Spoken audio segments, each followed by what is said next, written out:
नाम बोलकर सिर्फ ये अंगूठा इस जगह घिस दें, आपका जो शत्रु है वो पूरी तरह से नेस्तनाबूद हो जाएगा। शत्रु की ऐसी बर्बादी होगी कि दोस्तों आप भी देख करके दंग रह जाएंगे, यानी कि आपका जो शत्रु है वो पूरी तरह से बर्बाद हो जाएगा यदि आपने इस छोटा सा उपाय कर लिया। दोस्तों ये बड़ा ज़बरदस्त है, लेकिन छोटा तो है लेकिन बड़ा ज़बरदस्त उपाय है। इसको यदि आपने एक बार कर लिया तो दोस्तों यकीन मानिए आपके जीवन से शत्रु नाम की बर्बादी हमेशा हमेशा के लिए खत्म हो जाएगी। शत्रु आपके घर में यदि बहुत उत्पात मचा रहा है, आपकी प्रॉपर्टी हथियाना चाहता है, आपकी महिलाओं पर बुरी नज़र डालता है, या फिर आपके जीवन में इतनी हाहाकार शत्रुओं ने मचा दी है, चारों तरफ से शत्रु आपको घेर करके बैठे हैं, एक शत्रु बनता है फिर दूसरा तैयार हो जाता है, फिर तीसरा तैयार हो जाता है और आपका सारे जो भी बनते हुए काम है वो बिगाड़ता चला जाता है। तो दोस्तों ये वाला उपाय सिर्फ आपके लिए होने जा रहा है, इसलिए वीडियो को ध्यान से जरूर देखिएगा। साथ ही में दोस्तों कमेंट बॉक्स में जय श्री राम जय बागेश्वर धाम सरकार जरूर लिखिएगा, यानी कि कमेंट बॉक्स में आपको जय श्री राम लिखना है। यदि आप महादेव बाबा के भक्त हैं तो आप हर हर महादेव भी लिख सकते हैं। अब दोस्तों चलिए बात करते हैं कि शत्रु किस तरह से आप पर प्रहार कर सकता है और कौन से शत्रु का इससे नाश होगा। दोस्तों देखिए, सामने से आकर के वार करने वाला जो शत्रु है ना, जिसका आपको नाम याद रहता है, उसका तो होगा ही। साथ ही में दोस्तों ऐसे शत्रु जो पीठ पीछे वार करते हैं, जो गुप्त शत्रु हैं, जो गुप्त रूप से आप पर वार करते हैं, उन शत्रुओं का भी इससे नाश होगा। वो शत्रु भी आपके बर्बाद होंगे, यानी कि वो शत्रु अब आपके जीवन में कुछ भी तहलका नहीं मचा पाएंगे। कोई भी किसी तरह का कुछ भी यदि वो करते हैं तो दोस्तों उल्टा उनके ऊपर ही वो विपदा आएगी। केवल आपको अंगूठा जो है, अपना अंगूठा इस तरह से जमीन पर घिसना है और ये नाम लेना है, बस आपका कार्य दोस्तों हो जाएगा।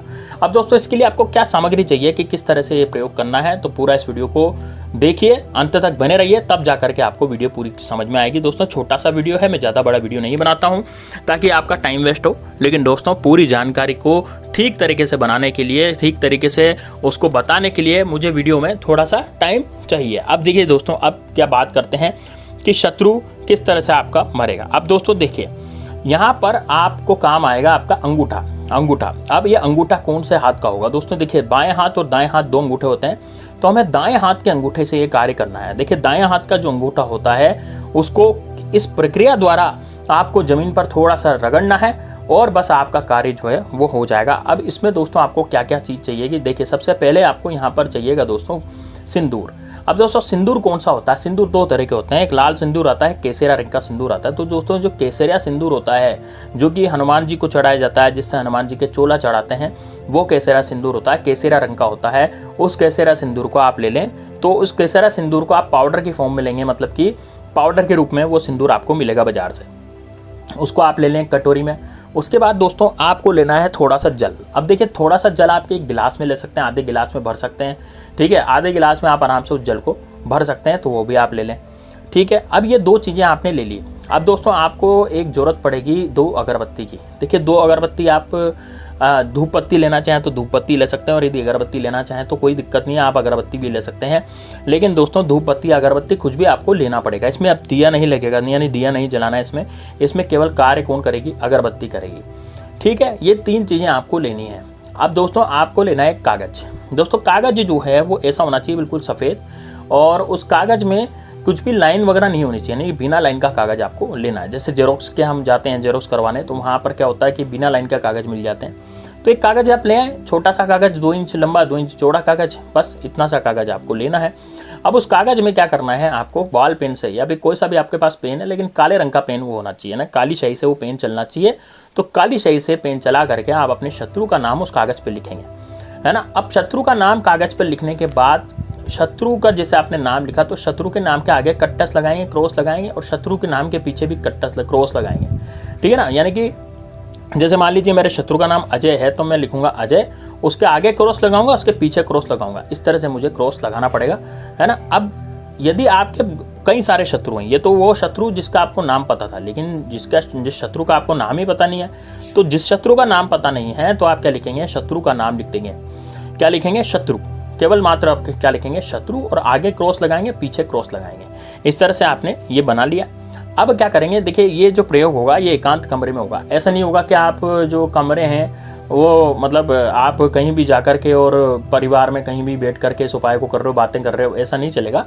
आप एकांत में बैठ करके, एकांत शांत जगह पर बैठ करके इसको करें, और ध्यान रहे कि आपको परिवार का कोई भी व्यक्ति टोके नहीं इसको करने से, ठीक है ना। तो ऐसी जगह आप इस उपाय को बैठ करके करें जहाँ पर कोई रोक टोक नहीं हो, और किसी तरह का कोई भी व्यक्ति आपको रोके टोके नहीं। बस इस तरह से आपको उपाय करना है। अब देखिए, आप वहाँ बैठ जाएं शांति। बैठने के बाद आपको दक्षिण दिशा में मुंह करना है। अब यानी आपका जो फेस होगा वो दक्षिण दिशा की तरफ झांकता होना चाहिए। कि आप किधर झांकेंगे? दक्षिण दिशा की तरफ आप झांकेंगे। ये ध्यान रहे आपको, है ना। कहाँ झांकना है आपको? दक्षिण दिशा की तरफ। अब दक्षिण दिशा की तरफ आपको करना क्या? आप देखिए, ध्यान से सुनिए। दक्षिण दिशा की तरफ मुंह करने के बाद आपको ये जो कागज़ है वो आपके सामने लेना है, और जो मैंने आपको बताया था सिंदूर लेना है। थोड़ा सा, ज़्यादा सिंदूर नहीं लेना, थोड़ा सा सिंदूर ले लें। पूरी पुड़िया नहीं लेनी है आपको, है ना। थोड़ा सा ही सिंदूर यहाँ पर काम आएगा। एक कागज़ ले लें, सिंदूर ले लें। कागज़ पर आपने नाम लिख ही दिया या शत्रु लिख ही दिया, और थोड़ा सा जल लें। अब सबसे पहले आप क्या करें, उस जल को उस सिंदूर में डालें थोड़ा सा, और सिंदूर को घोलें। सिंदूर को घोलने के बाद आपको अपना अंगूठा लेना है। अंगूठा जो है वो आपको उठाना है, और अंगूठे में उस सिंदूर को लगाना है ना। अंगूठे में आगे की तरफ सिंदूर को लगा लें, और सिंदूर को लगा करके आपको जमीन पर ये जो सिंदूर है उसको घिसना है। जमीन पर सिंदूर घिसते हुए आपको बोलना है, ओम नमो रुद्राय अमुक शत्रु हन हन स्वाहा। ओम नमो रुद्राय अमुक शत्रु हन हन स्वाहा। ओम नमो रुद्राय अमुक शत्रु हन हन स्वाहा। 3 बार अंगूठा घिसेंगे, पहली बार, दूसरी बार, तीसरी बार। जब पहली बार घिसेंगे तब बोलेंगे ओम नमो रुद्राय अमुक शत्रु हन हन स्वाहा। दूसरी बार घिसेंगे तब फिर बोलेंगे यही मंत्र। फिर तीसरी बार घिसेंगे तब भी बोलेंगे ओम नमो रुद्राय अमुक शत्रु हन हन स्वाहा। देखिए, यहाँ पर जो अमुक शब्द आ रहा है, इस अमुक शब्द की जगह आपको अपने शत्रु का नाम बोलना है। मैं एक बार फिर से बोलने जा रहा हूँ मंत्र, शत्रु के नाम सहित। क्या बोलूंगा मैं? अमुक ओम नमो रुद्राय अजय शत्रु हन हन स्वाहा। इस तरह से आपको ये बोलना है, ठीक है। अब देखिए, ओम नमो रुद्राय अजय शत्रु हन हन स्वाहा। तो अजय आपका शत्रु है, वो उसका हन हन करके स्वाहा हो जाए। तो यहाँ पर 3 बार आपको अंगूठा घिसना। 3 बार अंगूठा घिसते घिसते आपको ये बोलना है 3 बार। अब 3 बार बोलने के बाद अंगूठा आपने घिसा सिंदूर लगा के, ठीक है। तो सिंदूर वहाँ भी लगेगा जमीन पर, है ना, वहाँ घिसेंगे तो। अब क्या करना है दोस्तों, अब आपको जहाँ पर आपने नाम लिखा था शत्रु का, जैसे जिस कागज़ पे नाम लिखा था, उस कागज़ पर उस अंगूठे को, जहाँ पर आपका शत्रु का नाम है, तो अंगूठे में जो थोड़ा बहुत आपके सिंदूर बचा हुआ है घिसने के बाद, उसको वहाँ पर लगा दें। यानी कि जैसे हम अंगूठा लगाते हैं ना, वैसे आप इसको लगा दें।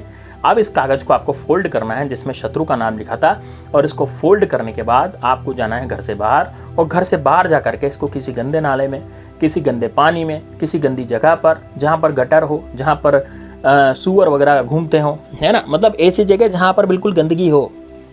साफ पानी में नहीं फेंकना, ऐसी जगह जहाँ पर बिल्कुल गंदगी हो, वहाँ पर जा कर के इसको आपको डाल देना है, ठीक है, फेंक देना है। और फेंक करके वापस आ जाना है। वापस आ करके आपको हाथ मुंह धो लेने हैं। जिस गिलास में आपने पानी लिया था उसको मांजने में डाल देना है, उसको मांजना है। और जहाँ पर आपने जो सिंदूर लिया था उस सिंदूर को आपको इधर उधर कर देना है। इसलिए मैंने पहले कहा था कि ज़्यादा सिंदूर लेने की आपको आवश्यकता नहीं है। दोस्तों, आपका जो शत्रु है वो पूरी तरह से, निश्चित रूप से, जिसका आपने नाम लिखा था वो नेस्तनाबूद होगा, आपको कभी परेशान नहीं करेगा। वो शत्रु आपकी ज़िंदगी से हमेशा हमेशा के लिए चला जाएगा यदि आप इस तरह का प्रयोग करते हैं तो दोस्तों, निश्चित रूप से करिएगा इस प्रयोग को। देखते हैं क्या रिजल्ट बैठता है। आप कमेंट बॉक्स में हमें ज़रूर बताइए, और ये वीडियो का कौन सा भाग आपको अच्छा लगा वो भी हमें बताइए। चलिए दोस्तों, मिलते हैं नेक्स्ट वीडियो में। तब तक के लिए जय श्री राम, जय बागेश्वर धाम सरकार, हर हर महादेव।